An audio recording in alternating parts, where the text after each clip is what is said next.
Hi, I am so excited to meet you in the 16th session of JIP Academy Diabetes. So, last few sessions we have been focusing on the lipid control. You are all aware that diabetes and lipids go synergistically. What I try to mean, when someone has high cholesterol in the presence of high sugar, that will accelerate atherosclerotic plaque deposition in the coronary artery disease, resulting in cardiovascular event. So, at any circumstance, any diabetic patient who is found to have high LDL, that has to be treated aggressively. So, in that angle, this session fully consists of the lipid abnormalities. So, the most of the case studies will focus on how we are going to bring down the high LDL and abnormal lipid metabolism. 59 years old male patient, a known diabetes for past 7 years, who suffered Antrol MI 1 year before, presented with following lipid profile: total cholesterol 196, triglyceride 388 milligram, and HDL 42 milligram per DL, and non-HDL 154 milligram per DL, and LDL 76 milligram per DL, and VLDL 77. So, this is the lipid profile revealed by a diabetes who has suffered Antrol MI as well.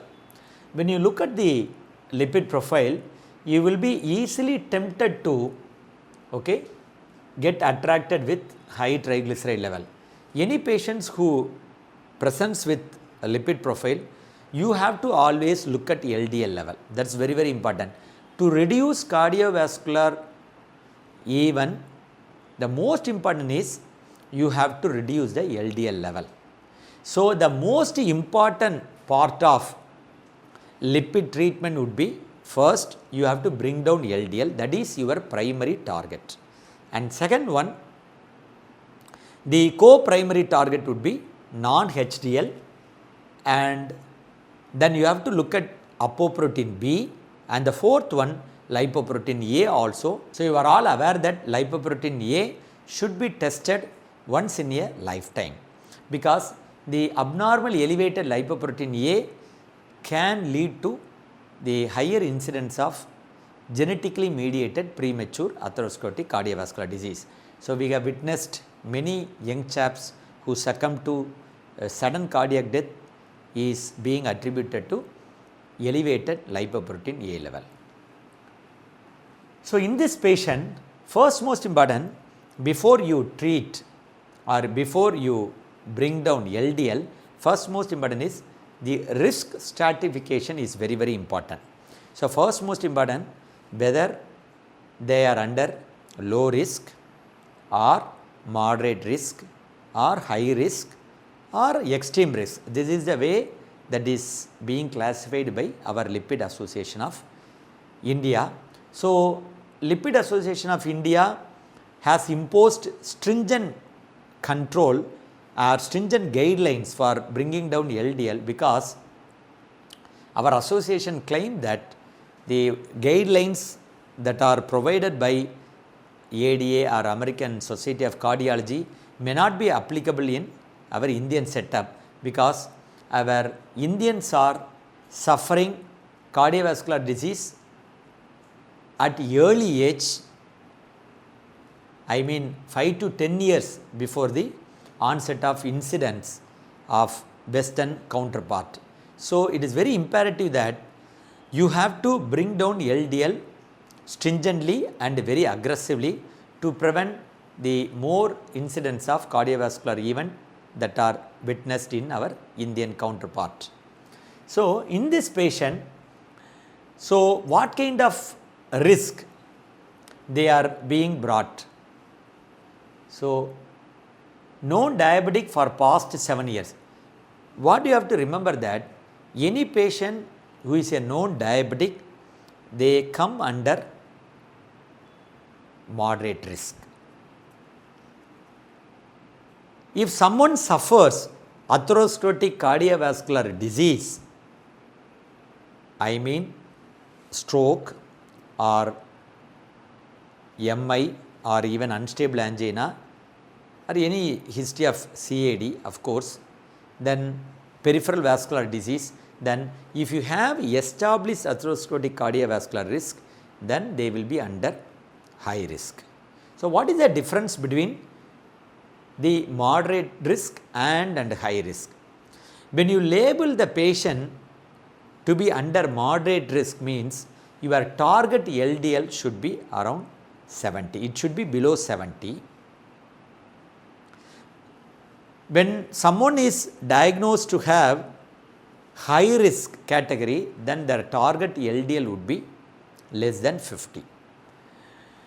If someone suffers one of the atherosclerotic cardiovascular disease, namely CVA or CAD and peripheral vascular disease, they come under very high risk category. So, our target LDL would be 50. See, when you look at LDL 76, you may be very content that, so probably the atorvastatin 10 milligram may be sufficient, but when they are simply diabetic alone, then probably they may be under moderate risk, then probably 70 LDL may be sufficient. But since they suffered interval MI, when they suffered one of the atherosclerotic cardiovascular disease, then automatically they will be under high risk. So, our target LDL would be below 50. So, you can't be very much content that you have very normal LDL, this LDL has to be brought down. But the most important the aspect here is triglyceride. Okay. So, when you look at triglyceride 388, that means almost close to 400, the standard calculated LDL may be unreliable. What you have to remember that the total cholesterol is measured in the lab, triglycerides are measured in the lab, and HDL level is measured in the lab, but non-HDL and LDL, VLDL are calculated. So, how VLDL is calculated? They measure triglyceride, 1/5 of triglyceride is VLDL. So, what is LDL? They estimate total cholesterol first, then they deduct this 1/5 of triglyceride, I mean VLDL, and your HDL level, the rest of the value, the remaining value would be LDL. So, this is called this formula is nothing but the Friedewald formula. This Friedewald formula, they calculated this formula is breached at this 400 milligram of triglyceride.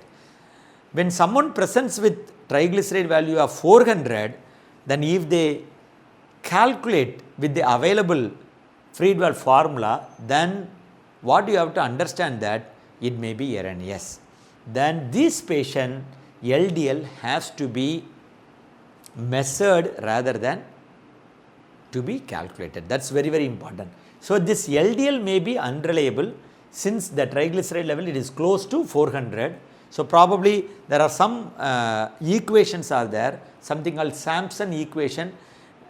They claim that that is more reliable when triglycerides exceeds 400, even 400 to 800, then go for Sampson formula.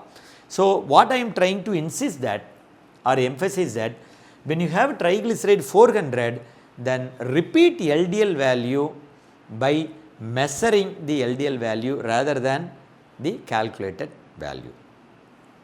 Now, when someone presents with high triglyceride, you have to explore the secondary causes of triglyceride. What are the secondary causes of hyperglyceride?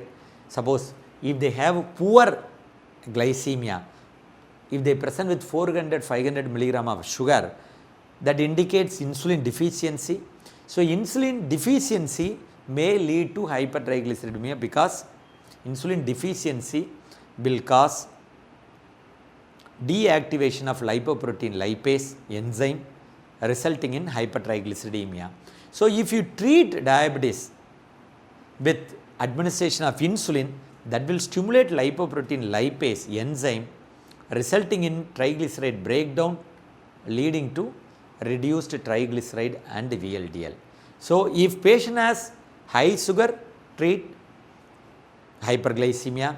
If they have hypothyroidism and chronic kidney disease and chronic alcohol intake, even liver disease, obesity, all can produce secondary hypertriglyceridemia. So, before you treat hypertriglyceridemia aggressively in those patients, the secondary causes also have to be addressed simultaneously. So, this patient LDL target value would be less than 50 milligram per DL because patient has one of the atherosclerotic cardiovascular disease. Now, this atorvastatin 10 milligram only patient has been taking. So, to bring down LDL below 50, what you have to do that? Patient requires high intensity statin therapy. When someone has history of atherosclerotic cardiovascular disease like history of CVA or CAD, peripheral vascular disease, this patient deserves high intensity statin therapy. What do you mean by high intensity statin therapy? If you recommend atorvastatin, patient has to be recommended either 40 milligram to 80 milligram. If you recommend rosuvastatin, this is more efficacious than atorvastatin, then probably you can recommend from 20 to 40 milligram. So, this patient deserves 40 milligram atorvastatin at least in view of history of atherosclerotic cardiovascular disease. And when it comes to triglyceride, so first you have to optimize LDL control with escalation of statin. That is very, very important. You try to address LDL abnormalities before you address triglyceride. So, now we have addressed LDL because patient comes under high risk category, target value should be below 50. So, we have introduced high intensity statin therapy, but you have to remember that even statin, even though it blocks HMG-CoA reductase by which it reduces the cholesterol production, so LDL receptors are expressed on the liver surface. So, these LDL receptors capture LDL from the systemic circulation by which the LDL deposition in the blood vessels are diverted. So, this is a mechanism of statin. Why we prefer statin? Okay, that not only statin reduces the LDL, it has its own pleomorphic effect. So, pleomorphic effect other than this reduction of LDL, it acts like a antithrombotic, it acts like a antifibrotic. Now, after addressing LDL here, now we have to focus on triglyceride. So, statin can reduce your triglyceride level by almost 20 to 30%. So, you cannot remember simply that atorvastatin or statins are only capable of bringing down your total cholesterol and LDL alone. It can bring down your triglyceride also. So, after introduction of atorvastatin 40 milligram and after correcting the secondary causes of hypertriglyceridemia, then repeat triglyceride level, but still triglyceride level is more than 150,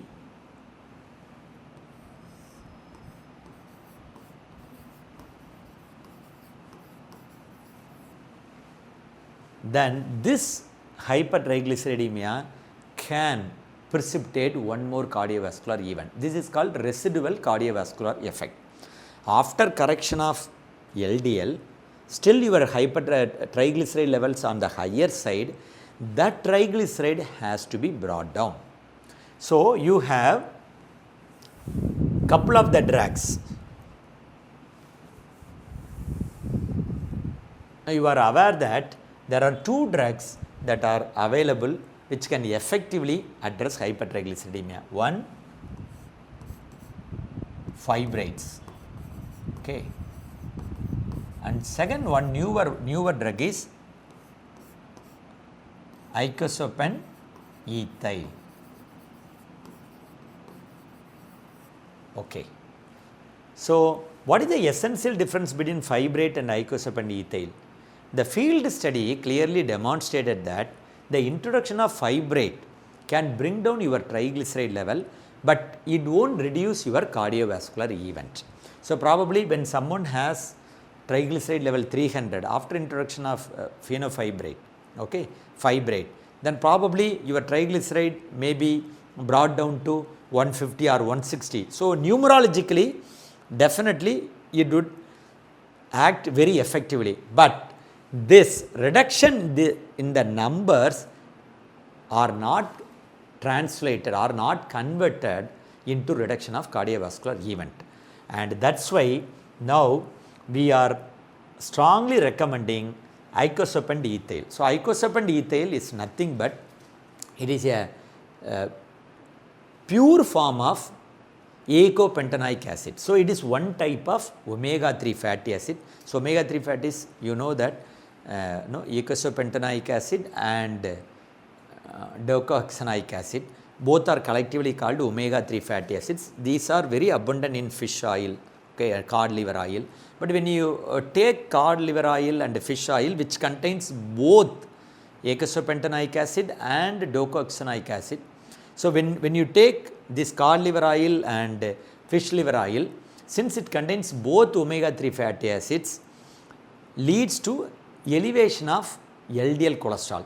That's why they have isolated eicosapentanoic acid, and this eicosapentanoic acid is converted into purified form in the name of icosapent ethyl. So icosapent ethyl, if it is introduced, okay, if it is introduced 2 gram, okay, BD dose, morning one, night one, it can effectively bring down triglyceride level.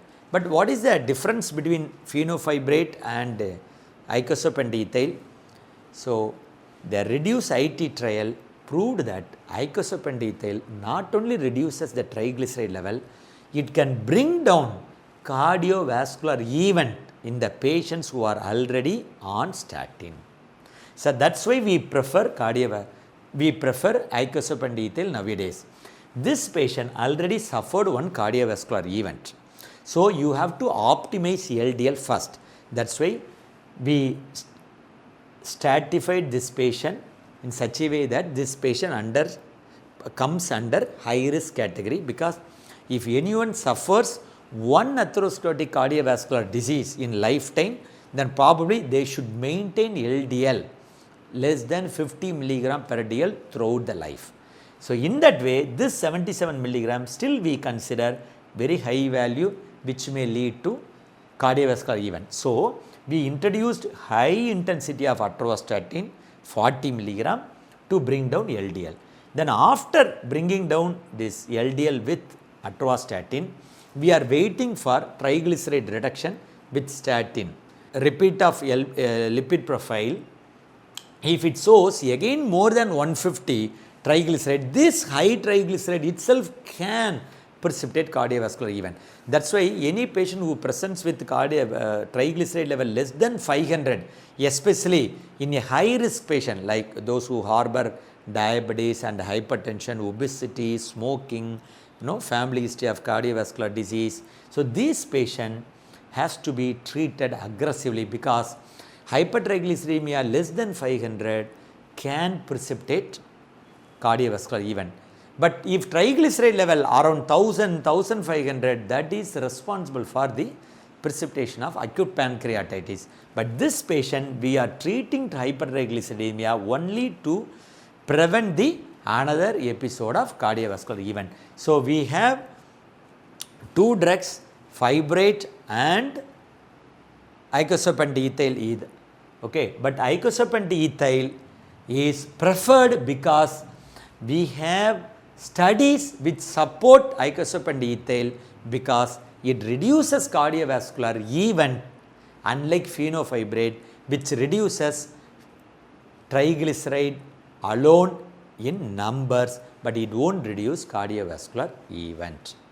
So the important two side effects of icosapent ethyl is, so it can precipitate atrial fibrillation and it may cause bleeding disorder. So those who are having past history of atrial fibrillation, you should exercise caution. And if patient is on already anticoagulant or newer anticoagulant or antiplatelet, monitor for bleeding. That's very, very important. So I think that we have addressed both LDL and as well as hypertriglyceridemia. So we will move to next case. 50 years old male patient presented with following lipid profile. Patient suffered MCA territory stroke 1 month before. History of diabetes for past 25 years. Total cholesterol 130 milligram and triglyceride 112, HDL 44 milligram per DL, non-HDL 86 and LDL 68 milligram and VLDL nothing but 1/5 of triglyceride, that's 22.5. Patient is on atorvastatin. As I told you earlier, first segregate the patient under which category they come. As I told you earlier, patient suffered MCA territory stroke. That means patient has history of atherosclerotic cardiovascular disease, either CVA or CAD or peripheral vascular disease. So this patient comes under high risk. So this patient target LDL would be, any patient who has suffered atherosclerotic cardiovascular disease, target LDL would be 50, below 50. Now the patient has 68. So below 50, how you will bring down? So these patients deserve high intensity statin. So patient has been receiving only atorvastatin 20 milligram. What we mean high intensity of statin? 40 to 80 milligram. So you can introduce this patient atorvastatin 40 milligram. When you step up the dose and you just watch for SAMs, that means statin associated muscle symptom, very rare cases rhabdomyolysis.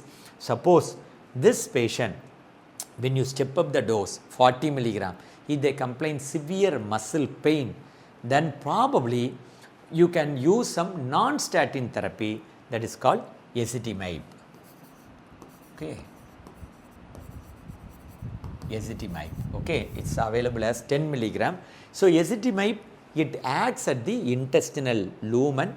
It interferes the absorption of cholesterol from the intestinal lumen by acting at Niemann-Pick C1 T1 receptor.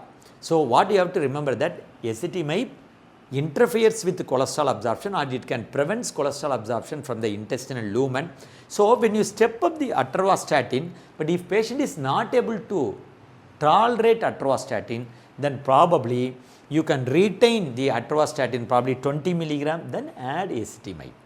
So ezetimibe is capable of bringing down LDL by 20 to 25%. That you have to remember. Then the patient, another thing is history of diabetes for past 25 years. They say any diabetic patient, according to Lipid Association of India, any diabetic patient, they fall under category of moderate. I mean the LDL should be less than 100.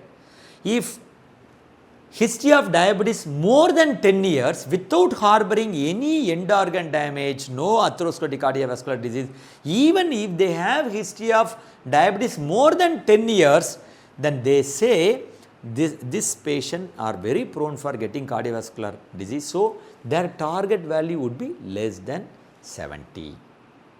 So any diabetes patient, if they have history of duration more than 10 years, the target value would be 70. If someone has history of diabetes more than 20 years without suffering any organ damage, nothing, but history of 20 years duration, then they will be under very high risk category. I mean, okay, very high risk category. So this patient deserve less than 50 milligram. So any diabetes patient, if they have history of more than 20 years, that is equal to suffering one atherosclerotic cardiovascular disease. So this patient target value less than 50.